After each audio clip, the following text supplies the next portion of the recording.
ऊर्जा अपने आप को हील कब करेगी? जब उसका व्यर्थ का व्यय क्षय खत्म हो जाएगा। सुषुम्ना नाड़ी बनेगी, चक्र भेदन करेगी, ब्रह्म क्षेत्र में जाएगी, ब्रह्मरंध्र खुलेगा, और ब्रह्मरंध्र खुलेगा तो कॉस्मिक एनर्जी के साथ अलाइनमेंट होगा। है जो इंटेलेक्ट है वो समर्पण में बाधा बनेगा, और समाधि और समर्पण कि जितने भी संस्कार हैं उनकी निर्जरा हो, जितने भी पैटर्न्स हैं वो डिजॉल्व होते चल जाए। साधना तो इसी बात की साधना होती है ना। प्रणाम स्वामी जी। स्वामी, जैसे आप बोलते हैं ना 80% ऊर्जा अपनी आंखों से रिलीज होती है, तो उसका कारण ये है कि अपन हर चीज देख के एनालाइज करते हैं, इस कारण से होती है? नहीं, आंखों से ज्यादा ऊर्जा जाती है का अर्थ है कि देखो पंचेंद्रियां हैं, तो ये जो आंखों वाली इंद्री है इससे हम ज्यादा हिप्नोटाइज्ड हैं। हम चीज़ों को, हर चीज़ को गौर से देखना चाहते हैं, हर चीज़ को अपना देखने के माध्यम से हम समझना चाहते हैं, है ना। और जो समता है, समता का अर्थ यह होता है कि पांचों इंद्रियां जो है एक साथ काम कर रही हैं और बराबर काम कर रही हैं समता में, मतलब इक्वानिटी में काम कर रही हैं। पांचों की पांचों इंद्रियां जो है सहजता में, इक्वानिमिटी में काम कर रही हैं, सब किसी में एक्स्ट्रा एम्फेसिस नहीं है। और जीने का ढंग ऐसा हो गया है कि जो है आँखों के में ज़्यादा एम्फेसिस है, बाकी चीज़ें होना हो, देखने का बड़ा आकर्षण है, सब कुछ हम देखना चाहते हैं, तो वहाँ हम ऊर्जा को ज़्यादा व्यय करते हैं। अच्छा, हम जो है कुछ ज़रूरी है गैर ज़रूरी है का सवाल वहाँ होता ही नहीं है, जो कुछ है सब देखना है, सब देखना है। हमारे देखे बगैर कोई चीज़ चूकनी नहीं चाहिए, कोई ऐसी घटना नहीं घटनी चाहिए जिसको हमने न देखा हो।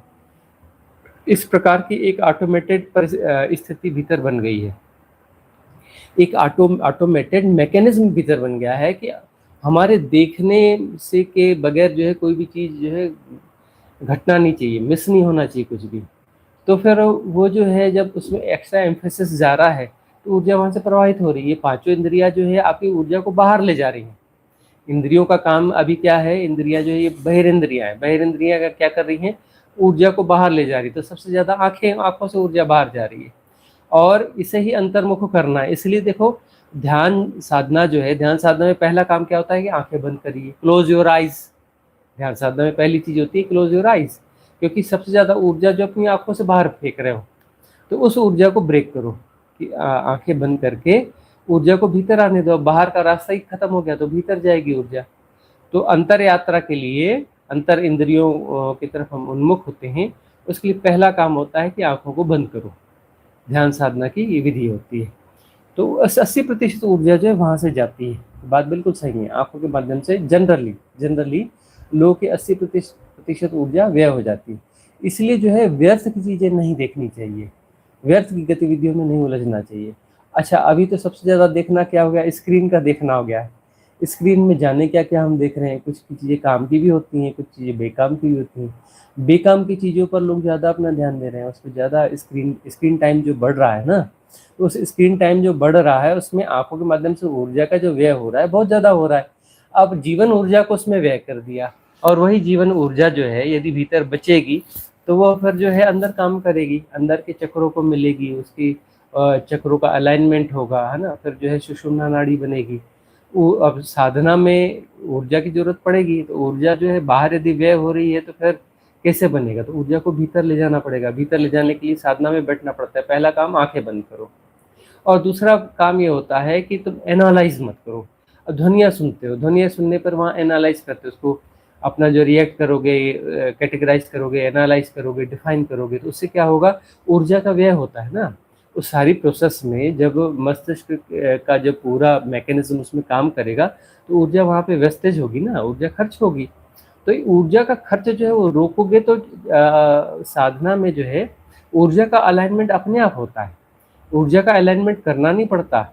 यही है ना, हम कहते हैं करने वाले सब बिगाड़ देते हैं, बिना किए सब ठीक हो जाता है। तो कर करके हम ऊर्जाओं को खर्च कर रहे होते हैं। आंखें खोलकर जो हम देख रहे हैं उसमें भी ऊर्जा को खर्च कर रहे हैं। अच्छा, आंखें बंद करके कुछ विजन्स आ रहे हैं, कुछ स्वप्न आ रहे हैं, कुछ विचार आ रहे हैं, तो वहां पर भी हम ऊर्जाओं को खर्च कर सकते हैं यदि हम उस पर रिएक्ट कर रहे हैं, उसको एनालाइज कर रहे हैं, डिफाइन कर रहे हैं कि सही है, गलत है, ऐसा है, वैसा है। देखो, उपयोगिता के आधार पर व्यवहारिक सत्य में जब जरूरत है तब बात ठीक है, लेकिन जब जरूरत है ही नहीं तब भी हम रिएक्ट करते हैं, क्योंकि हमारा जो मैकेनिज्म है ना, ऑटो मैकेनिज्म, उसी तरीके से काम कर रहा होता है। तो यहाँ पर बड़ी सतर्कता की जरूरत पड़ती है कि जब व्यवहारिक सत्य की जरूरत है उस समय तो बात ठीक है कि एनालाइज करोगे, डिफाइन करोगे, कैटेगराइज करोगे, बात ठीक है।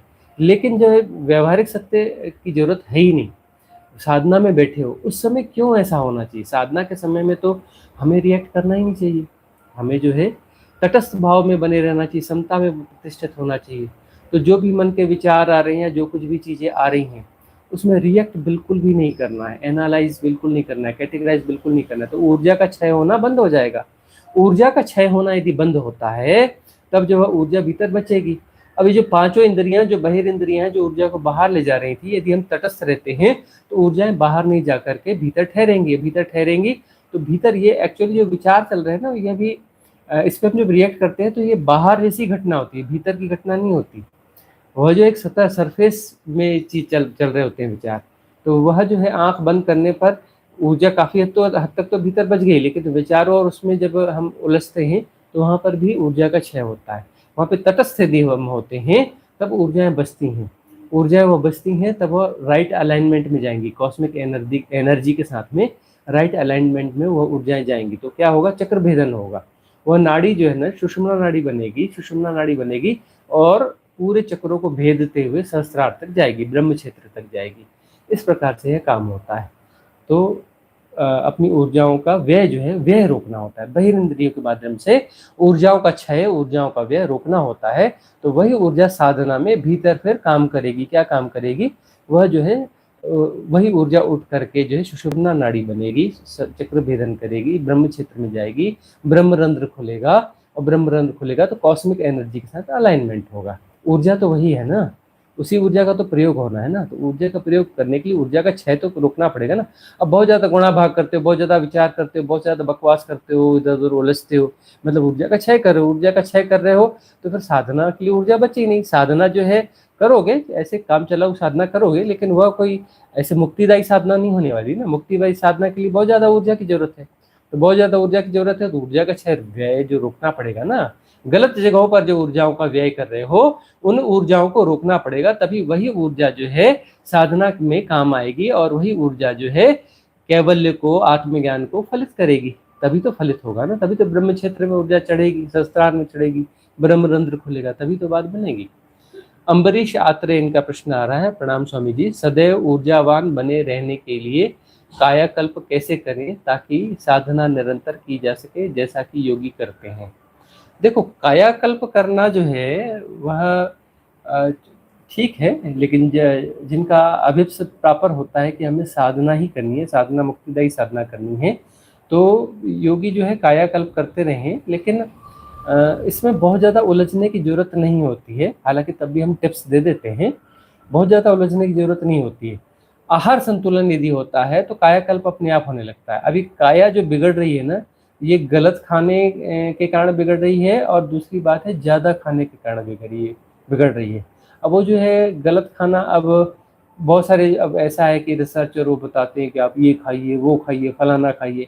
इतना ज़्यादा प्रोटीन खा लेते हैं लोग कि उनको जो है समस्याएं हो जाती है, यूरिक एसिड बढ़ जाता है उनका, और जो है अपना प्रोटीन बढ़ने से उनके जॉइंट्स और इधर पे पेन होना चालू हो जाता है, और प्रोटीन के इंटेक करने से, उनको ज़्यादा खाने से। तो ऐसा है, आहार का संतुलन होना चाहिए।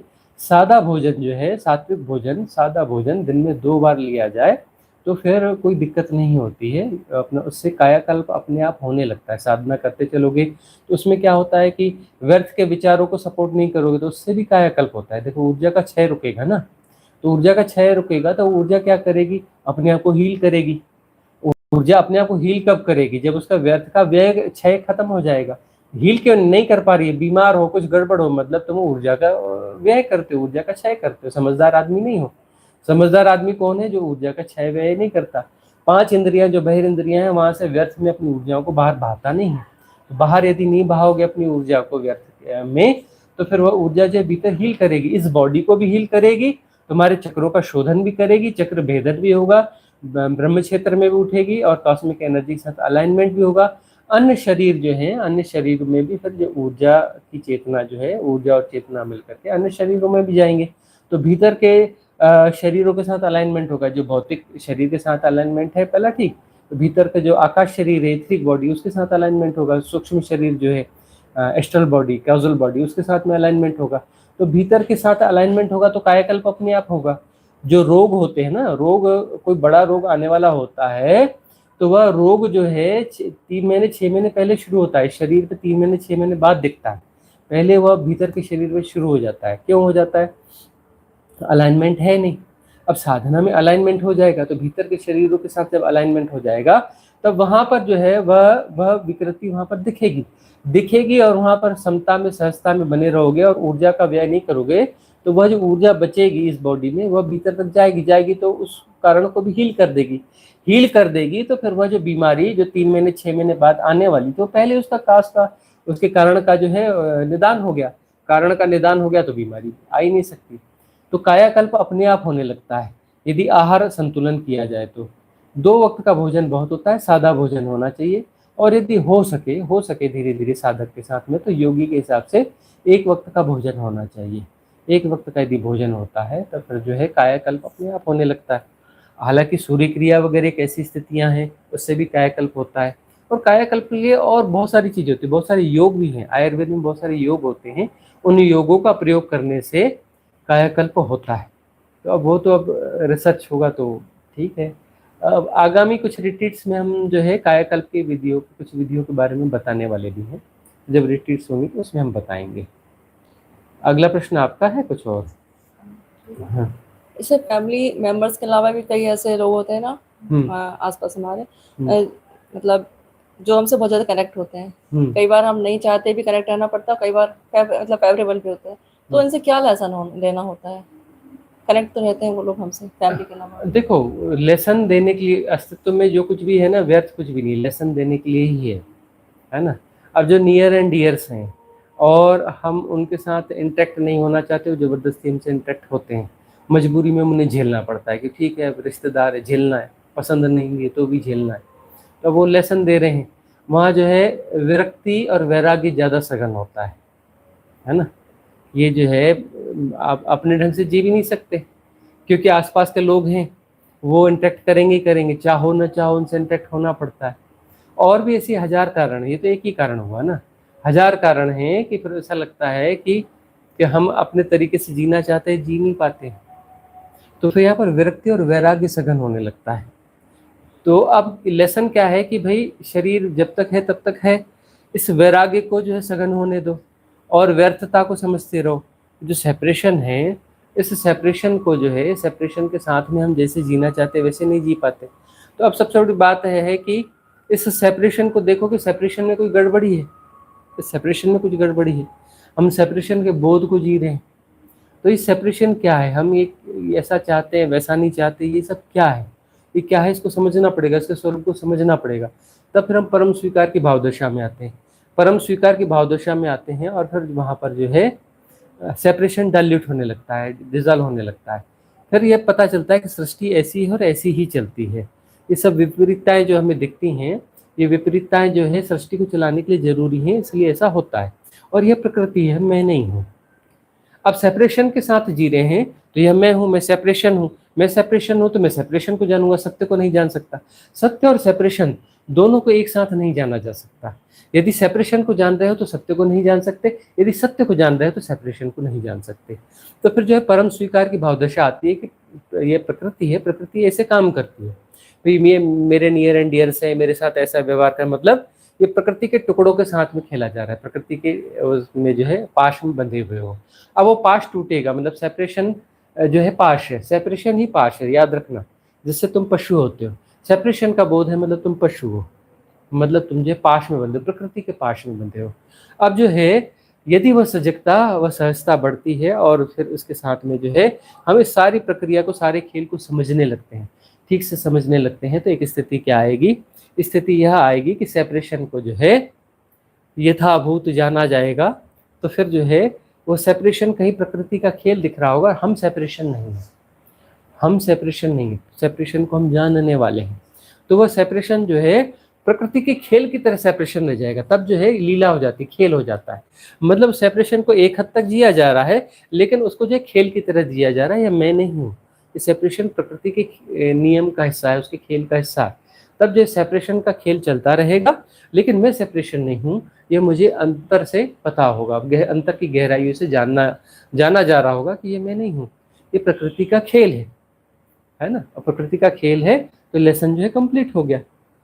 और जो है तब जो है सेपरेशन विड्रा हो गया, तो वहां पर फिर जो सत्य है, जो जानने वाला वो सत्य है, सेपरेशन नहीं है, वो सेपरेशन को जानने वाला है, सेपरेशन को जो जानने वाला है वो सत्य है, और सेपरेशन जो है वो प्रकृति है।